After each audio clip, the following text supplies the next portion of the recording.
बिस्मिल्लाहिर्रहमानिर्रहीम। अस्सलाम वालेकुम स्टूडेंट्स। आज का जो हमारा लेक्चर है वो वेस्ट वाटर ट्रीटमेंट में टर्शरी ट्रीटमेंट है। ठीक है, इससे पहले हमने क्या किया था कि प्राइमरी और सेकेंडरी ट्रीटमेंट को देख लिया था। इसमें पहले प्राइमरी ट्रीटमेंट में क्या था कि जो भी लार्ज पार्टिकल्स हैं उनकी हम स्क्रीनिंग कर लेते हैं, उनको रिमूव कर लेते हैं, उनकी ग्राइंडिंग कर लेते हैं, उनकी सेडिमेंटेशन कर लेते हैं। और सेकेंडरी ट्रीटमेंट हमारे पास क्या थी कि जो भी ऑर्गेनिक मटेरियल है, ऑर्गेनिक मैटर है हमारे पास, उसको बायोलॉजिकली ट्रीट कर दिया जाता है और डिग्रेड कर दिया जाता है इन दी प्रेजेंस ऑफ एयर और ऑक्सीजन। तो ये हमारे पास क्या है कि लेस हार्मफुल कंपाउंड्स के अंदर कन्वर्ट हो जाता है। अब हमने बैक्टीरियल ग्रोथ की वजह से यहाँ पे क्या है, ऑर्गेनिक मैटर को कर रहे होते हैं ना, डिग्रेड कर रहे होते हैं। तो क्या है कि अब इसका मतलब है कि ये पानी भी अभी भी यूजेबल नहीं हो सकता, यूज फॉर्म में नहीं लेके आ सकते, हम उसको पी नहीं सकते क्योंकि इसमें बैक्टीरिया और अदर जो है पैथोजेनिक मटेरियल जो ऑर्गेनिजम्स हैं वो प्रेजेंट हो गए और कुछ ना कुछ और कंपाउंड भी अभी प्रेजेंट होते हैं। तो उन सब की रिमूव करने के लिए हम क्या करते हैं, टर्शरी ट्रीटमेंट कर रहे होते हैं। तो हम देखते हैं कि टर्शरी ट्रीटमेंट में क्या क्या यूज होता है या किस तरह के हम प्रोसेस कर सकते हैं टर्शरी ट्रीटमेंट के अंदर। Tertiary treatment is costly, but it is required for drinking water quality. No doubt ये कॉस्टली है, लेकिन हमें अगर पानी को यूजेबल बनाना है, पीने के काबिल बनाना है, तो ये ट्रीटमेंट हमें करनी पड़ेगी। This step up to the secondary treatment, reducing the BOD value from 200 ppm to about 30 ppm. हमने कहा था कि वो वाटर जिसकी BOD वैल्यू 1 या 2 है वो प्योर वाटर होता है, और जैसे जैसे BOD की वैल्यू बढ़ती जाती है तो वो पोल्यूटेड होता है। देखें, इसका मतलब है कि बहुत ज़्यादा पोल्यूटेड वाटर था, लेकिन प्राइमरी और सेकेंडरी ट्रीटमेंट के बाद हमारे पास क्या है कि उसमें अभी भी पोल्यूशन है उसकी, इसीलिए उसमें ऑर्गेनिक मैटर ज़्यादा है, तो इसलिए उसकी BOD वैल्यू 30 है। लेकिन इसका मतलब है कि ये अभी भी पीने के काबिल नहीं है। इसमें अभी भी बायोलॉजिकल मटेरियल जो है, बायोलॉजिकल ऑर्गेनिज्म प्रेजेंट है, ऑर्गेनिक मैटर प्रेजेंट होता है इसके अंदर। ठीक है, but this can not remove the pathogenic organism and the substances such as sulphate and phosphate. अब इसका मतलब है कि अभी उसमें ऑर्गेनिक मैटर भी है और बायोलॉजिकल मटेरियल भी है, बैक्टीरिया वगैरह भी हैं, और साथ साथ कुछ सल्फेट और फॉस्फेट अभी भी इसके अंदर प्रेजेंट होते हैं, जिसके लिए हम लोग क्या करते हैं, टर्शरी ट्रीटमेंट कर रहे होते हैं। Tertiary treatment is a final treatment mean for polishing the effluents from the secondary treatment process to improve its quality further. Simply हम ये कह रहे हैं कि जो सेकेंडरी ट्रीटमेंट से हमारे पास इफ्लुएंट आ रहा है, हम उसकी पॉलिशिंग कर रहे हैं कि ताकि वो फाइनल उसकी ट्रीटमेंट हो जाए और वो प्योरेबल फॉर्म में आ जाए। Tertiary waste treatment, sometimes called advanced waste treatment, is also term used to describe a variety of process performed on the effluent from the secondary waste treatment। कि यहाँ पे इसको हम एडवांस ट्रीटमेंट भी कहते हैं, और इसमें बहुत सारे प्रोसेस किए जाते हैं जो कि इफ्लुएंट हमारे पास सेकेंडरी ट्रीटमेंट के अंदर से आ रहा है। दे कंटेन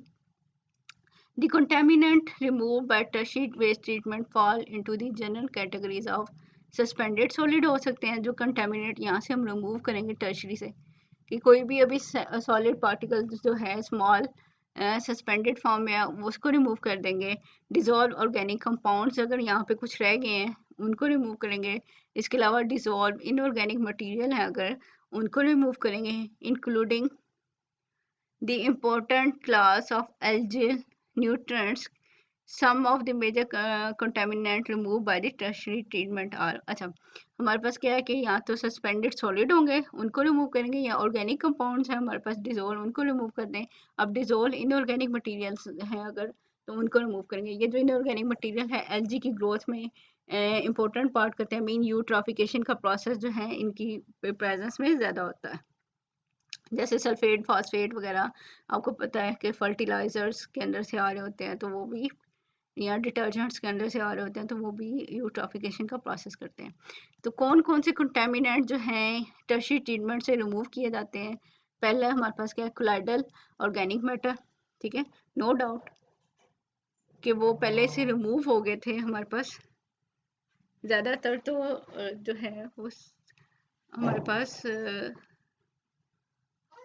जो है सेकेंडरी ट्रीटमेंट है वहाँ से रिमूव हो रहे थे, ठीक है। लेकिन अगर कुछ बच भी गए हैं तो कोलाइडल पार्टिकल जो हमारे पास ऑर्गेनिक मैटर है उसकी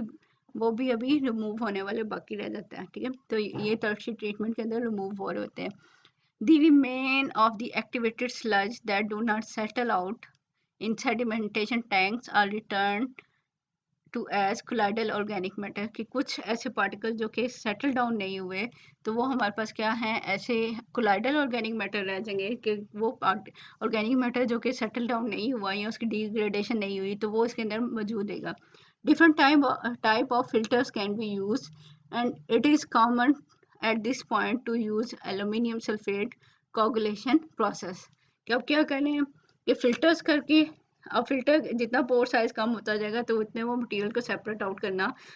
करता जाएगा। साथ साथ क्या है, कोगुलेटिंग सब्सटेंसेस ऐड कर देते हैं। कोगुलेटिंग सब्सटेंसेस ने करना क्या है कि जो कोलाइडल पार्टिकल्स हैं ऑर्गेनिक मैटर के उनको आपस में कंबाइन करेगा, साइज बड़ा होगा, वो आपस में कंबाइन होंगे, साइज बड़ा होगा और क्या है कि वो नीचे बैठ जाएंगे, यानी सेटल डाउन हो जाएंगे, सेडिमेंटेशन हो जाएगी तो वो वहाँ से रिमूव कर दिए जाएंगे। इसी तरह हमारे पास क्या है कि जो फास्फेट्स हैं उनको हम कैसे रिमूव करेंगे। अब phosphate concentration of 1 milligram per litre is adequate to support the expensive algal growth, के एल्जी की ग्रोथ के लिए अगर ये 1 मिलीग्राम 1 लीटर के अंदर हो तो वो उसकी ग्रोथ के लिए इनफ होती है। लेकिन आपको पता है फास्फेट जो है वो बहुत ज़्यादा अमाउंट में डिटर्जेंट्स वगैरह से हमारे पास वाटर के अंदर ऐड हो रहे होते हैं तो उनकी अमाउंट भी ज़्यादा होती है। तो इसके लिए हम क्या करते हैं, lime is commonly use with the hydroxyapatite being the product, के लाइम को यूज़ करेंगे अगर फास्फेट प्रेजेंट है तो हाइड्रोक्सी एपेटाइट बनेगा, ये कि जो जिसके अंदर फास्फेट जो है इनकॉर्पोरेट हो जाएंगे और साथ हमारे पास जो है अल्कलाइन सॉल्यूशन बन जाता है या वाटर बन जाता है, तो वो तो एक्वस फॉर्म में रहेंगे। अब ये हाइड्रोक्सी एपेटाइट बन जाएगा तो इसको हम रिमूव कर देंगे, मीन सॉलिड प्रोडक्ट बन रही है तो इसको हम रिमूव कर सकते हैं। इसी तरह हमारे पास है जो नाइट्रेट्स हैं, the activated sludge process converts some nitrogen to organic form that are removed with the sludge, ठीक है। कि स्लज के साथ हमारे पास जो है जो सेकेंडरी प्रोसेस था उसके अंदर से नाइट्रोजन जो है ऑर्गेनिक कंपाउंड्स के अंदर नाइट्रोजन है उसको रिमूव करके स्लज में भेज दिया जाता है। लेकिन अगर कुछ भी रह जाए तो फिर उसके लिए हम टर्शियरी ट्रीटमेंट कर लें, ठीक है। हावर रिमेन सम जो है हमारे पास रिमेन बिहाइंड रह जाती है, the nitrogen remaining in the effluent then is largely some from the some form of ammonia, ammonia की फॉर्म में हो सकती है या अमोनियम आयंस की फॉर्म में हो सकती है। Aerobic bacteria in the presence of a reducing carbon compound can be employed to remove this, कि अगर हमारे पास एरोबिक बैक्टीरिया के मीन कि वो बैक्टीरिया जो ऑक्सीजन की प्रेजेंस में वर्क कर रहे होते हैं तो यहाँ पे क्या कर सकते हैं कि इस अमोनिया को कन्वर्ट कर सकते हैं नाइट्रेट्स के अंदर,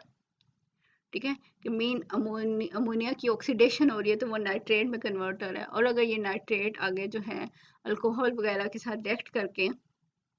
हमारे पास क्या है एटमॉस्फेरिक नाइट्रोजन बना देता है, कार्बन डाइऑक्साइड बना देता है और वाटर बना देता है, कि मीन ये लेस पोल्यूटेड जो है मटेरियल हैं एज कम्पेयर टू हमारे पास ये जो अमोनिया वगैरह थे उनसे, तो मीन लेस हार्मफुल सब्सटेंसेस यहाँ पे प्रोड्यूस हो जाएंगे। तो वाटर क्या है यहाँ पे प्योरीफाई हो जाएगा। Each of these categories present its own problem with regard to the water quality, जो यहाँ के हम सल्फेट्स को रिमूव कर लें, फास्फेट को रिमूव कर लें, अमोनियम को या नाइट्रोजन को रिमूव कर लें, हर एक जो तरह का प्रोसेस है उसके अपने फ़ायदे भी हैं, नुकसानात भी हैं और वो डिपेंड करें कि वो किस तरीके से वाटर की क्वालिटी को इम्प्रूव करें। Suspended solid are primary responsible for residual biological oxygen demand in this secondary sewage effluent treatment, कि हमारे पास जो सस्पेंडेड सॉलिड पार्टिकल्स होते हैं कि वो उसकी वजह से हमारे पास क्या बन रहा होता है कि अगर वो ऑर्गेनिक हैं, ठीक है, ऑर्गेनिक सस्पेंडेड पार्टिकल्स हैं तो उसके लिए बायोलॉजिकल ऑक्सीजन डिमांड भी जो होती है वो भी ज़्यादा हो जाती है, क्योंकि जहाँ पे ऑर्गेनिक कंपोनेंट ज़्यादा है वहाँ बैक्टीरियल ग्रोथ ज़्यादा होगी और डिजोल्व ऑक्सीजन कम हो जाती है, ठीक है। The dissolved organics are the most hazardous form of hazardous from the standpoint of the potential toxicity, जो अनडिजोल्व हैं वो तो रिमूव हो जाएंगे सेडिमेंटेशन से, लेकिन जो डिजोल्व फॉर्म में फिर भी रह रहे हैं तो वो उनकी वजह से बहुत ज़्यादा टॉक्सिसिटी प्रोड्यूस हो रही होती है। ठीक है, the major problem with the dissolve inorganic material, अब हमारे पास इसी तरह कुछ इनऑर्गेनिक मटेरियल्स भी हैं, वो कुछ हैं अनडिजोल्व फॉर्म में। जो अनडिजोल्व फॉर्म में होगा उसे तो हमें सेपरेटली आसानी से हम उनको रिमूव कर सकते हैं, लेकिन जो डिजोल्व फॉर्म में होते हैं प्रॉब्लम तो उनका आता है। उनसे हम देखते हैं कैसे करते हैं। The major problem with the dissolved inorganic material is that presented by the algal nutrients primary nitrate and phosphate, के जो dissolved form में inorganic material हैं वो हमारे पास क्या है, नाइट्रेट्स आ गए या फॉस्फेट आ गए, जो क्या करें यूट्रोफिकेशन में भी पार्टिसिपेट करें। In addition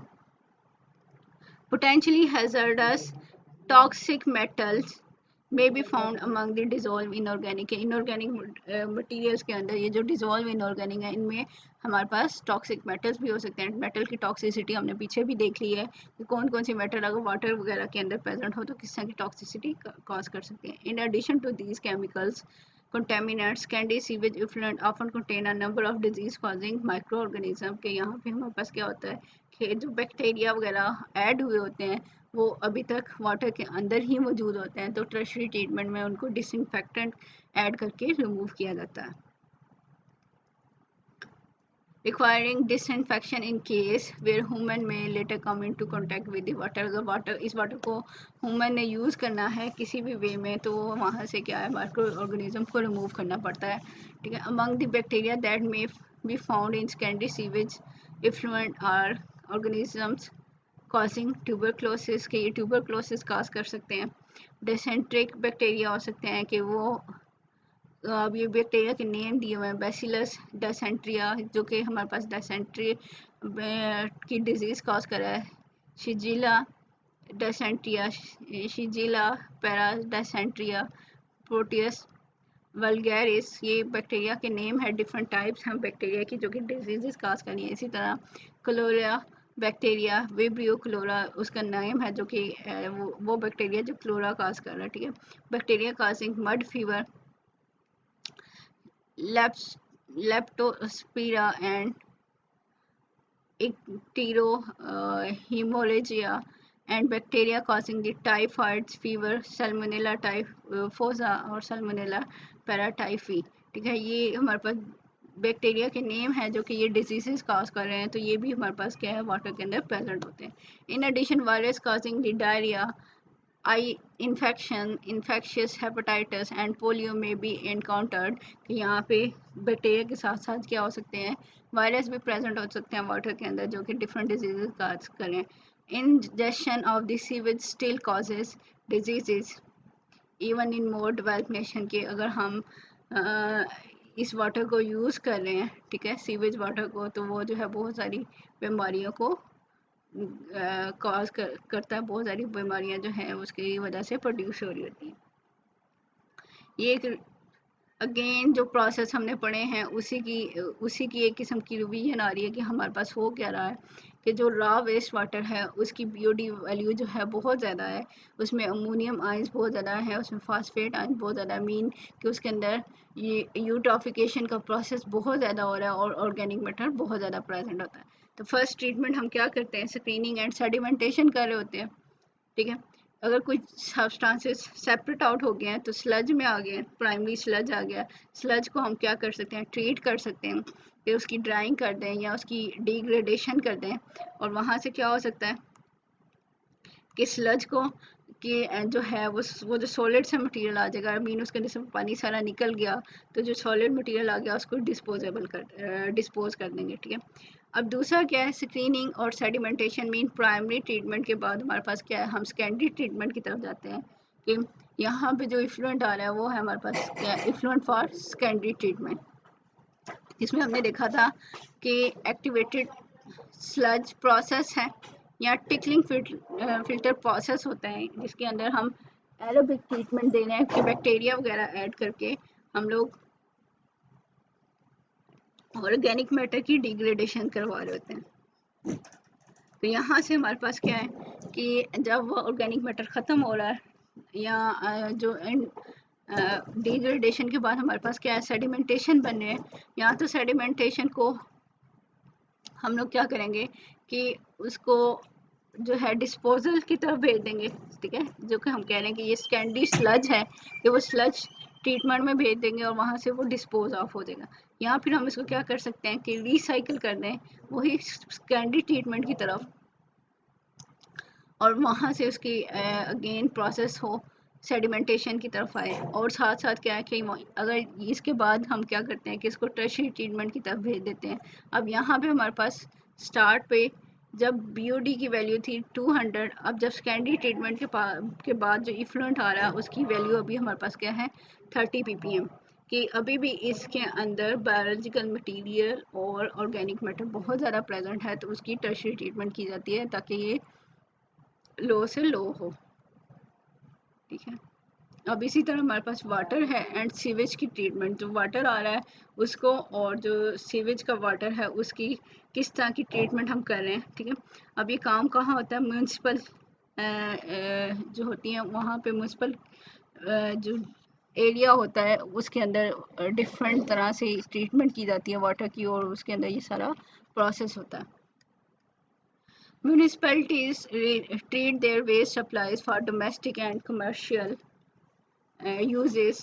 to ensure the freedom from the disease and to eliminate the odor and turbidity, कि हम यहाँ पे क्या प्रोसेस हो रहा है कि इस वाटर को डोमेस्टिक यूज़ के लिए या कमर्शियल यूज़ के लिए बनाने के लिए उसके अंदर से डिजीज़ कॉजिंग बैक्टीरिया को रिमूव करना है, उसके अंदर से बैड स्मेल को और सस्पेंडेड अगर कोई पार्टिकल हैं तो उन सबको रिमूव करना है और देन उसको यूजेबल फॉर्म में कन्वर्ट करना है। They treat their sewage to reduce water pollution and eutrophication, की इसकी इस तरह की ट्रीटमेंट करते हैं कि वाटर की पोल्यूशन भी ख़त्म हो जाए और यूट्रॉफिकेशन की वजह से जो नाइट्रेट सल्फेट्स वगैरह हमारे पास इसके अंदर प्रेजेंट है तो वो भी रिमूव हो जाए, और साथ साथ ऑर्गेनिक मैटर भी और बैक्टीरिया भी रिमूव हो जाए। In the former case, in a reactor के रिएक्टर के अंदर ये सारा प्रोसेस हो जाता है। At the end of this process BOD is lower to almost as the much of 90%, कि हम 90% तक बीओडी की वैल्यू को रिड्यूस कर सकते हैं, मीन उसके अंदर से ऑर्गेनिक मैटर और बैक्टीरिया को रिमूव कर सकते हैं। Although the microbes convert most of the organic matter to carbon dioxide, they also incorporate some of it into new cell as the culture grow। अब क्या है कि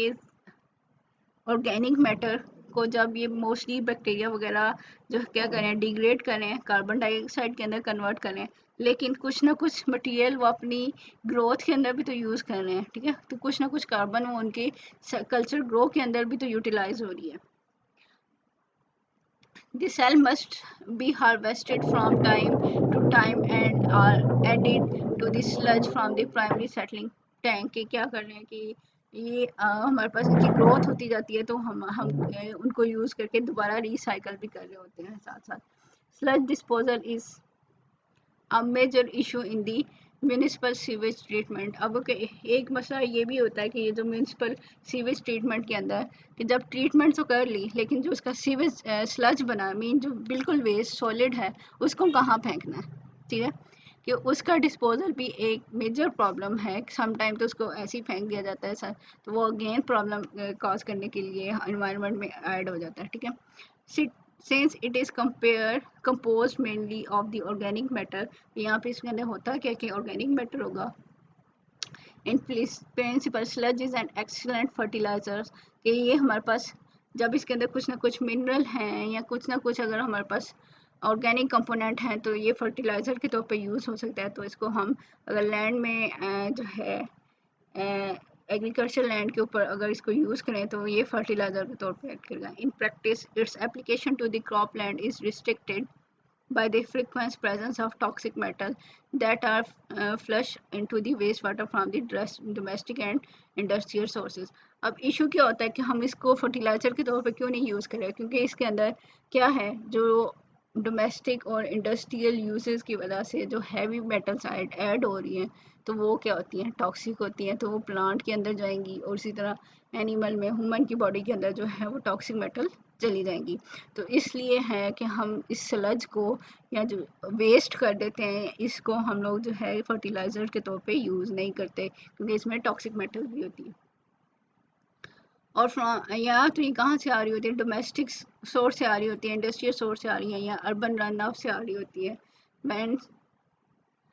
storm drains are connected to sewer lines, ठीक है, कि ये कहाँ से आ रही है कि हमारे पास ये सीवरेज की लाइंस भी जो हैं वो सारी सारी इसके साथ कॉन्टैक्ट हो जाए, तो वहाँ पे भी हमारे पास ये प्रॉब्लम हो जाता है। Clay is often added to this sludge to sequester toxic cations. अब ये क्या है कि इसके अंदर से टॉक्सिक मेटल निकालने के लिए हम क्या करते हैं, क्ले ऐड कर देते हैं, तो उसके साथ जो है कोई ना कोई इंट्रैक्शन शो करेंगी ये मेटल, तो वहाँ से हम इनको रिमूव कर सकते हैं। Alternatively, the sludge can be incinerated. Incineration क्या होती है कि हाई टेम्परेचर पे बर्निंग करना किसी भी प्रोसेस को का, ठीक है, तो किसी भी सब्सटेंस को हम हाई टेम्परेचर पे बर्निंग कर सकते हैं। तो हम इसकी बर्निंग अगर करें क्या, अब बर्निंग को अगर अनकंट्रोल करेंगे तो वो तो सारी सारी एनर्जी इन्वायरमेंट में ज़ाया हो जाएगी। तो इसके लिए क्या करते हैं, जो पावर प्लांट्स होते हैं तो उनके अंदर हम क्या है, स्लज को यूटिलाइज कर लें और इससे एनर्जी प्रोड्यूस कर लें, ठीक है, ताकि हमें कोई ना कोई फ़ायदा तो दे। Alternatively, the sludge can be incinerated and can provide energy for heating and electricity production, कि इससे हम electricity को produce कर सकते हैं। Another alternative is to convert the part of the sludge to methane, कि हम स्लज को मीथेन में कन्वर्ट कर दें, हाई क्वालिटी फ्यूल के, यानी कि ये भी हमारे पास फ्यूल में की फॉर्म है जो हम इसको यूज़ कर सकते हैं। मीथेन गैस जैसे हमारे पास है, हम इसको यूज़ कर सकते हैं by digesting it with the anaerobic bacteria, कि स्लज को की फर्मेंटेशन हम कर लें, तो वहाँ पे क्या स्लज के अंदर ऑर्गेनिक मैटर है, उसकी फर्मेंटेशन करेंगे एनारोबिक बैक्टीरिया से, तो वो हमारे पास मीथेन प्रोड्यूस करेगा। However poor economics and local opposition often militates against these option, कि हम लोग इस तरह के काम के ऊपर तवज्जो ही नहीं देते, ठीक है, या तो पैसे ही नहीं लगाते और या और बहुत सारे मसले मसाइल होते हैं जिसकी वजह से इस तरह के हम काम ही नहीं कर सकते, इस तरह के फ़ायदे नहीं लेते और इसी तरह हम स्लज को फेंक देते हैं। Consequently a good deal of sludge and up in landfill, कि क्या है कि एंड पे हम डिस्पोज ऑफ कर देते हैं लैंडफिल के अंदर, कि वो जगह जहाँ पे हम जो है डंप करना है, हमने वेस्ट मटेरियल को फेंकना है, वो लैंडफिल होती है। अब क्या है, but as landfill becomes full, pressure for cropland application increases, क्या जो हमारे पास जो है, अगर लैंडफिल जो स्पेसिफिक एरिया है गन फेंकने के लिए, वेस्ट डिस्पोजल के लिए, अगर वो फिल हो जाएगा तो हम क्या करते हैं कि उसके साथ जो जगह होती है उसके अंदर भी गन फेंकना शुरू कर देते हैं। So the issue of metal hazards and metal removal is again examine more closely. अगर हमारे पास जो क्रॉप लैंड पे आ जाएगा, मीन जो नॉर्मल लैंड है जिसको हम यूज़ कर सकते हैं, लेकिन फिर मसला वही आ गया कि वो जो गंदगी थी वो फिर हमारे पास नॉर्मल लैंड के ऊपर आ जाती है, ठीक है। If the metal problem can be solve, sludge can become a valuable source of as fertilizer, लेकिन मसला ये है कि इसके अंदर हैवी मेटल होती हैं, लेकिन अगर इनको रिमूव कर लिया जाए तो ये एक अच्छा फर्टिलाइज़र के तौर पर यूज़ हो सकता है instead of an environmental disposal problem, के प्रॉब्लम के बजाय ये फ़ायदा भी दे सकता है अगर इसके अंदर से मेटल्स को रिमूव कर लिया जाए। Although secondary treatment is effective in reducing the BOD, it does little to reduce the concentration of inorganic ions, कि इससे हमारे पास क्या है कि थोड़ी सी अमाउंट में इनऑर्गेनिक आयंस रिमूव होते हैं, लेकिन बाकी हम क्या कर सकते हैं कि रिमूव कर सकते हैं टर्शियरी ट्रीटमेंट के अंदर भी, हमने पीछे भी देख लिया। अमोनियम नाइट्रेट एंड फॉस्फेट, ये जो है हमारे पास इनऑर्गेनिक आयन है जो कि प्रेजेंट होते हैं। These soluble ions are released with the waste water where they can eutrophy the receiving water. Eutrophication का प्रोसेस आपने देख लिया था कि उसमें ये कंपाउंड्स होते हैं और ऑर्गेनिक मैटर है, तो वो सारे के सारा क्या है, प्रॉब्लम काज करता है और एलजी की ग्रोथ के अंदर मेन जो पार्ट है वो प्ले कर रहा होता है, ठीक है। Their removal requires tertiary treatment, की सेकेंडरी ट्रीटमेंट के बाद हम इनकी टर्शरी ट्रीटमेंट करेंगे ताकि ये रिमूव हो सके। In with the additional chemical step are added, जिसमें हम केमिकल यूज़ करके इनको रिमूव कर सकते हैं। दस phosphate is remove by the precipitation with the lime, हमने पीछे देख लिया कि फास्फेट जो है वो लाइम की इनके साथ प्रेसिपिटेशन करके हाइड्रोक्सी एपेटाइट बना देगा, तो वहाँ से रिमूव हो गया, producing the insoluble mineral hydroxyapatite. इसी तरह अमोनियम आयंस हैं, वो किस में कन्वर्ट हो जाएंगे, can be converted to volatile ammonia by adding lime to increase the pH, ठीक है, उसको बेसिक कर देंगे। After which The pH is lower again by the carbon dioxide ingestion to reprecipitate the lime, कि वहाँ से पहले पीएच चेंज करेंगे तो अमोनिया बन जाएगी। अगर पीएच को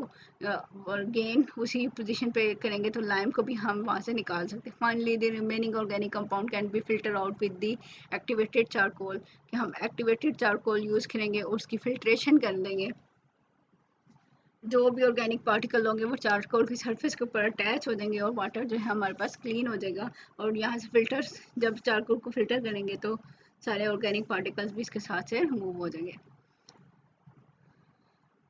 फिर अगर हमारे पास पैथोजेनिक बैक्टीरिया वगैरह हैं, ऑर्गेनिजम्स हैं, तो उनको रिमूव करने के लिए डिसइंफेक्टेंट्स ऐड करते हैं, मीन केमिकल ऐड करेंगे, जैसे क्लोरीन वगैरह होती है तो उनको ऐड करेंगे ताकि बैक्टीरिया वगैरह की किलिंग हो सके। Disinfectant can be added to produce quite pure water, कि वहाँ से हम प्योर वाटर ले लेंगे। These treatment step add significantly to cost, कि हमारे पास क्या है कि ये इन सारे प्रोसेस को करने के लिए हमें जो है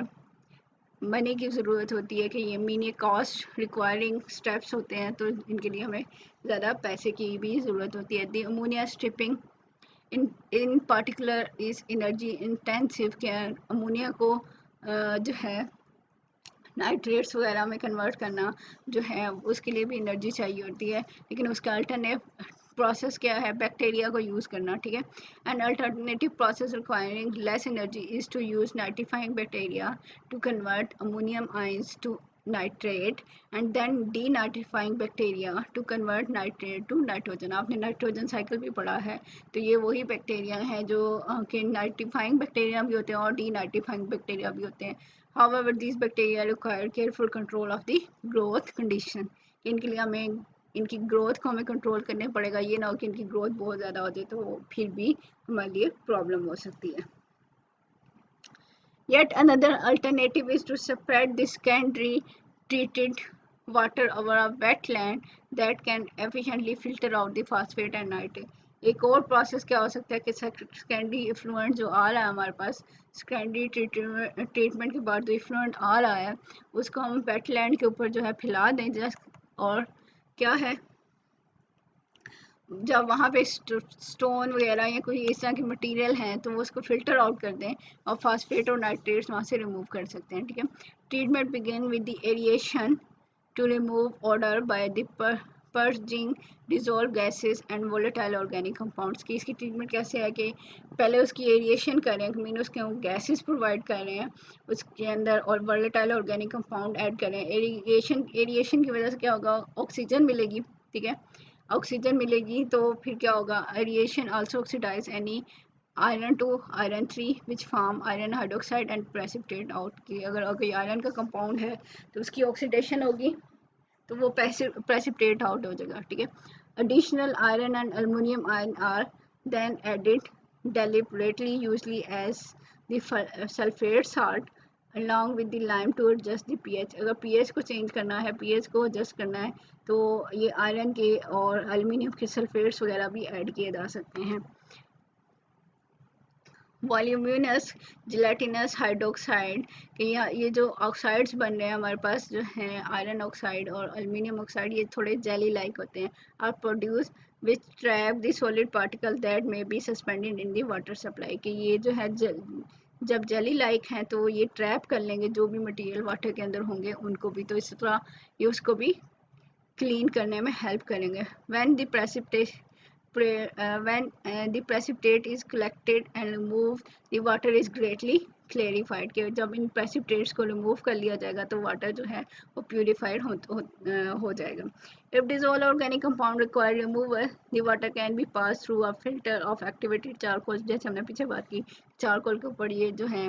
अटैच हो जाएंगे तो उनको रिमूव कर दिया जाएगा। Although this is an expensive and uncommon step की, क्योंकि हमें इसके लिए ज़्यादा अमाउंट की ज़रूरत है तो इसलिए इसको इतना यूज़ नहीं किया जाता। फाइनली डिसइंफेक्टेंट इज़ एडिड, वो क्या हो सकता है, क्लोरीन डाइऑक्साइड हो सकती है या ओजोन हो सकती है, जिसको ऐड करके जो बैक्टीरिया वगैरह हैं उनको किल किया जाता है to kill the microorganism and provide safe drinking water, ठीक है। तो इसे हम सेफ ड्रिंकिंग वाटर ले रहे होते हैं। New method for water disinfectant such as UV radiation की लाइट दें, लाइट यूवी रेडिएशन से भी बैक्टीरिया वगैरह किल हो सकते हैं, या पेरोक्साइड्स ऐड करें तो उनसे भी ये बैक्टीरिया वगैरह किल होते हैं। Has been approved for small water system के, जहाँ स्मॉल वाटर सिस्टम है तो उनके लिए ये काम हम कर सकते हैं। Sewage treatment similarly relies to a large extent on settling and screening to remove the solid। ठीक है, सीवेज की जो ट्रीटमेंट हमने देखी है कि लार्जली क्या है कि सेटल डाउन कर दें या स्क्रीन कर दें तो जो सॉलिड हैं वो हमारे पास रिमूव हो जाते हैं। This physical step preparation separation step is called the primary treatment, हमने पीछे पढ़ लिया। Most municipalities also carry out secondary treatment भी करी होती है, which harnesses bacteria to metabolise organic compound converting them to carbon dioxide. ठीक है, और यहाँ से क्या है कि ऑर्गेनिक कंपाउंड जो हैं वो कंपोनेंट जो है कार्बन डाइऑक्साइड में कन्वर्ट हो जाते हैं और बीओडी की वैल्यू डिक्रीज हो जाती है। In this way the BOD is substantially decrease. If the sewage is not metabolize in this way then the waste water BOD can overwhelm by the oxidizing capacity of the receiving water and leading and anoxic condition. अगर इसको नहीं किया जाएगा, BOD value को कम ना किया जाए, तो इसका मतलब है ऑर्गेनिक मैटर बहुत ज़्यादा हो जाएगा और वाटर के अंदर बैक्टीरिया की अमाउंट बहुत ज़्यादा हो जाएगी, और साथ साथ क्या है कि ऑक्सीजन डेफिशिएंट इन्वायरमेंट प्रोड्यूस हो जाएगी। In secondary treatment the waste water is separate over a bed of sand and gravel that is covered by the aerobic organisms and or less or else agitated with the microbes। तो वहाँ से हम लोग क्या करते हैं कि organic matter जो है वो डिकम्पोज हो जाता है और उसको जो है बैक्टीरिया को बाद में हम लोग रिमूव कर लेते हैं। अब एक टेबल है, इसको ये फ्लो शीट है, हम इसको देख सकते हैं कि हमारे पास क्या हुआ, रॉ वेस्ट वाटर था, उसको प्राइमरी ट्रीटमेंट दी गई। तो प्राइमरी ट्रीटमेंट में क्या थी, स्क्रीनिंग और सेडिमेंटेशन होती है। ठीक है, और इसमें हम क्या करें, removal of undissolved and settle solid greases और स्कम वगैरह को रिमूव करने हैं। अगर हम साथ साथ बीओडी देखें 200 होती है मिलीग्राम पर लीटर, या पीपीएम की बात कर लें वो भी मिलीग्राम पर लीटर होता है। ठीक है, अमोनियम आयंस हैं, फास्फेट आयंस हैं, उनकी ये अमाउंट हो सकती है कि ये 30 है और ये 35 है ppm या मिलीग्राम पर लीटर है। ये कि हमारे पास क्या है, वाटर की कंपोजिशन है, जो वेस्ट वाटर आया उसकी स्क्रीनिंग की, सेडिमेंटेशन की, मीन प्राइमरी प्रोसेस किया, तो वहाँ से जो स्लज आया वो प्राइमरी स्लज कहलाता है। ठीक है, और स्लज की क्या है, थिकनिंग या ड्राइंग कर रहे हैं, तो ड्राइंग करने के बाद अगर या तो हम उसकी ट्रीटमेंट करें, एनारोबिक डाइजेशन और इंसिनरेशन कर दें, ठीक है, यानी कि उसको बर्न आउट कर दें, उसको यूज़ कर लें, या उसको किसी ना किसी तरीके से डिस्पोज ऑफ करने की तरफ भेज देते हैं। ठीक है, और एंड पे इसकी डिस्पोजल कर देते हैं, या तो अगर ट्रीटमेंट कर दें या उसको डायरेक्टली डिस्पोज ऑफ कर सकते हैं। अब इसके अंदर कोई कार्बोहाइड्रेट, प्रोटीन वगैरह कुछ मटेरियल प्रेजेंट भी हो सकते हैं, तो उसको बैक्टीरिया वगैरह के थ्रू इंजेक्शन करवा सकते हैं। ठीक है, अब ये यहाँ प्राइमरी ट्रीटमेंट से जो इफ्लुएंट आ रहा है वो हमारे पास जो सेकेंडरी ट्रीटमेंट में चला जाता है, उसकी एरिएशन करवाते हैं, एक्टिवेटेड स्लज है, एरोबिक डाइजेशन है, कार्बन डाइऑक्साइड में कन्वर्ट हो जाएगा, अगर कोई और पार्टिकल्स हैं तो उनकी सेडिमेंटेशन वगैरह में आ जाएगी। ठीक है, यहाँ से जो सेडिमेंटेशन से स्लज निकलेगा वो सेकेंडरी स्लज कहलाता है, और उसको इधर हम लोग दोबारा स्लज की ड्राइंग वगैरह में भेज देंगे, यहाँ उसको रिटर्न कर लेंगे और रिटर्न करके दोबारा यहीं पे उसकी रीट्रीटमेंट हो जाएगी। ठीक है, थर्ड हम क्या कर सकते हैं, यहाँ से जो इफ्लुएंट आ रहा है उसकी बीओडी वैल्यू इतनी है, अभी फ़र्ज़ करें, और ये इसके अंदर इतनी कंपोजिशन है, तो वो इसको रिमूव करने के लिए हम टर्शरी ट्रीटमेंट कर लें कि बीओडी लेवल भी कम हो जाए और नाइट्रेट और फास्फेट वगैरह भी इसके अंदर से रिमूव हो जाए। Typically 50% of the sludge can be digested anaerobically to produce methane gas, mean इसकी fermentation होती है इससे। dried sludge can be burned as low quality fuel, हमने पीछे देख लिया था, with a heat value of 13.5 kg per gram। ये हमारे पास क्या है कि प्राइमरी और सेकेंडरी ट्रीटमेंट जो हमने पीछे पढ़ ली है ये उससे रिलेटेड है, और ये उसमें हमने को क्या क्या प्रोसेस करते हैं उसकी फ्लो शीट डायग्राम होती है। ठीक है, नेक्स्ट हमारे पास क्या है, वाटर री यूज़ एंड रिसाइकलिंग। कि हम वाटर को रीयूज़ करना इसलिए पड़ रहा है कि वाटर की डिमांड बहुत ज़्यादा है, उसका यूजेस बहुत ज़्यादा है। तो जिस जगह पे पानी कम है तो हम वहाँ पे वाटर की रिसाइकलिंग करें, मीन प्योरीफिकेशन करके उसको दोबारा से यूज़ के काबिल बना रहे हैं, ठीक है। इन view of increasing population and increase in demand of water के बाद जब पॉपुलेशन ज़्यादा हो रही है तो डिमांड ऑफ वाटर भी हमारे पास ज़्यादा हो रही है। It is essential to undertake water reuse, कि हमें वाटर को रीयूज़ करना पड़ता है, and recycling as a matter of human survival, के ह्यूमन सर्वाइवल के लिए हमें पानी को रिसाइकिल करना पड़ रहा है। अगर पानी नहीं होगा तो ज़िंदगी नहीं होगी। Further more increasing the water pollution problem है rendered out fresh water resources more and more scarce, कि हमारे पास जो है पोल्यूशन इतनी ज़्यादा हो गई है कि जो हमारे पास पहले ही आपको पता है कि फ्रेश वाटर के रिजर्वायर कम थे तो वो और ज़्यादा कम होते जा रहे हैं, क्योंकि पोल्यूशन जो है वो वाटर के अंदर ज़्यादा होती जा रही है। We can no longer afford to waste water, हम हमारे पास जब फ्रेश वाटर है ही नहीं, यूजेबल पानी है ही नहीं, तो हम ये अफोर्ड ही नहीं कर सकते कि हम जो है जितना भी पानी है उसको और ज़्यादा फ्लूट कर दें। We must consider every water drop as a precious resource, कि हमें हर पानी के कतरे को कीमती समझना चाहिए और उसको वैसे ही ज़ाया नहीं करना चाहिए, ठीक है। Reuse occurs when water discharged by one user into a river is taken up by the another user, के रीयूज़ का मतलब क्या है कि एक यूज़र ने उसको यूज़ किया, रिवर में डिस्कार्ड कर दिया, और जो है दूसरे यूज़र ने उसको यूज़ कर लिया। अब दूसरे यूज़र ने अगर यूज़ करने के काबिल उस टाइम वो यूज़ करेगा जब वो पानी उसके यूज़ करने के काबिल है, मीन वो लेस पोल्यूटेड हो तो तभी वो यूज़ कर सकता है। अगर वो बहुत ज़्यादा पोल्यूटेड होगा तो फिर तो वो यूज़ ही नहीं कर सकता, ठीक है। For this the first user should ensure quality of water discharge up to a standard level, के इसके लिए चाहिए जो पहला यूज़र है उसको चाहिए कि वाटर को एक स्पेसिफिक हद तक यूज़ करे, उसको बहुत ज़्यादा पोल्यूट ना करे, क्योंकि वो दूसरे यूज़र से भी यूज़ करना होता है। Recycling, on the other hand, implies purification of the wastewater up to a standard in a separate lagoons, internal circulation to the system for its water requirement, कि रिसाइकलिंग का मतलब ये है कि हमारे पास जो अगर वेस्ट वाटर आ भी रहा है तो उसको इस तरह की ट्रीटमेंट करने के बाद जो है उसको दोबारा यूज़ेबल बनाया जा सकता है, ठीक है। Recovery of metal and chemical from the waste effluent make the recycling process as industry by itself, कि इनकी जो है मेटल्स को या किसी भी केमिकल को रिमूव करने के लिए जो ट्रीटमेंट कर रहे हैं तो वो क्या है कि एक लार्ज स्केल पे प्रोसेस हो रहा होता है। तो ये एक इंडस्ट्रियल प्रोसेस भी आप इसको कह सकते हैं कि इससे बहुत ज़्यादा बड़े लेवल पे काम करना पड़ता है और इससे बेनिफिट भी नो डाउट मिलता है, लेकिन जो है ट्रीटमेंट के लिए कॉस्ट बहुत ज़्यादा वो भी लगती है, ठीक है। Reuse finds three major application, कि रीयूज़ ऑफ वाटर से हमारे पास क्या है, कहाँ कहाँ यूज़ हो सकता है। इरिगेशन टू क्रॉपलैंड, के री यूज़ का हम क्या कर सकते हैं, जो क्रॉप लैंड है उसकी इरिगेशन के लिए, इन फसलों के लिए, गोल्फ कोर्सेज के लिए, वहाँ पे हमें इक्वल तरह से घास जो होता है, जो घास होता है उसकी ग्रोथ करवानी होती है, तो वहाँ पे हमें पानी की बहुत ज़्यादा ज़रूरत होती है, तो वहाँ यूज़ हो सकता है। Water required for plant and grass growth, के जो पानी हमें ग्रास की ग्रोथ के लिए चाहिए या प्लांट के लिए चाहिए, तो ये जो यूजेबल वाटर है उसको हम वहाँ यूज़ कर सकते हैं। इसी तरह कूलिंग एंड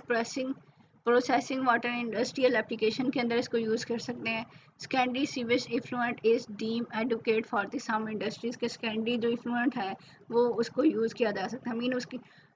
इंडस्ट्री में यूज़ होना है, तो वहाँ पे तो किसी इंसान ने अगर ये यूज़ नहीं करना तो चाहे उसके अंदर बैक्टीरिया है तो कोई इशू नहीं होगा, लेकिन उसके अंदर से क्या है कुछ पार्टिकल जो है रिमूव होने चाहिए, ठीक है। यहाँ पे क्या हो सकता है, ग्राउंड वाटर रिचार्ज, कि जो ग्राउंड वाटर के रिसोर्सेज हैं अगर हम उन्हीं में इनको ऐड करना शुरू कर दें तो हमारे पास क्या है कि ग्राउंड वाटर में लेवल ऑफ वाटर जो है वो मैनेजेबल रहेगा, तो कंट्रोल रहेगा, तो वहाँ से हम उस पानी को यूज़ कर सकते हैं जब हमें चाहिए हो, ठीक है। Reuse water can be directly injected into aquifer और applied to land percolation into the aquifer, की उस जगह पे डाल देना चाहिए जहाँ से वो पानी जो है ग्राउंड वाटर जो रिसोर्सेज हैं उनके अंदर मिल जाए और वो हम दोबारा यूज़ कर सकते हैं।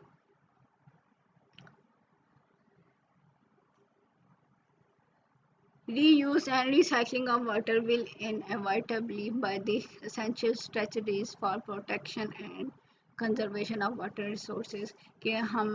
उसी तरह जो है हमारे लिए बड़ी एसेंशियल हैं कि ताकि अगर हम ये प्रोसेस करेंगे रिसाइकलिंग वाला और री यूज़ ऑफ वाटर तो तभी हम पानी को कंजर्व कर सकते हैं, बचा सकते हैं, उसको प्रोटेक्ट कर सकते हैं which are getting scarce and polluted day by day कि ये पानी जो हमारे पास डे बाय डे हमारे पास पोल्यूटेड हो रहा है और स्केयर हो रहा है, मीन उसके रिजर्वायर कम हो रहे हैं, तो अगर हम इसको री यूज़ करना शुरू कर देंगे तो फिर ही हमारे पास हम इसको यूज़ कर सकते हैं, वरना अदरवाइज़ हमारे पास क्या आस्ता आस्ता फ्रेश वाटर के जो है वो कम से कम होता रहेगा। तो ये तो था हमारा ये चैप्टर। इससे पिछले चैप्टर में हमने वेस्ट वाटर जो था या वाटर पोल्यूशन देखी थी, और इस चैप्टर के अंदर हमने जो है वेस्ट वाटर की डिफरेंट ट्रीटमेंट देख ली, प्राइमरी देख ली, सेकेंडरी देख ली, टर्शरी देख ली, और देख लिया कि हम वाटर को कैसे रीयूज़ वगैरह कर सकते हैं या उसके अंदर से किस तरह से जो ऑर्गेनिक पोल्यूटेंट है या इनऑर्गेनिक पोल्यूटेंट है उनको रिमूव कर सकते हैं।